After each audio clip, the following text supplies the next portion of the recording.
Γιατρέ μου, τι είναι η ανάπλαση κόλπου και ποιες γυναίκες μπορούν να κάνουν τέτοιες θεραπείες? Τα γυναικεία σεξουαλικά όργανα έχουν τέλεια μορφή και λειτουργικότητα. Αυτή όμως μπορεί να χαθεί λόγω της φυσιολογικής παρόδου της ηλικίας, λόγω ημινόπαυσης, λόγω ορμονικών προβλημάτων, τοκετών, τραύματος, επιβλοκών χειρουργείων.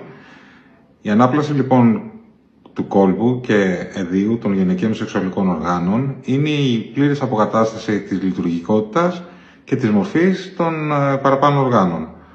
Αυτό επιτυγχάνεται με μια σειρά από τεχνικές, συσκευές, υλικά, εξατομικευμένα, συνήθως χρησιμοποιούμε συνδυαστικά πρωτόκολλα, ανάλογα με το τι ταιριάζει στην κάθε περίπτωση.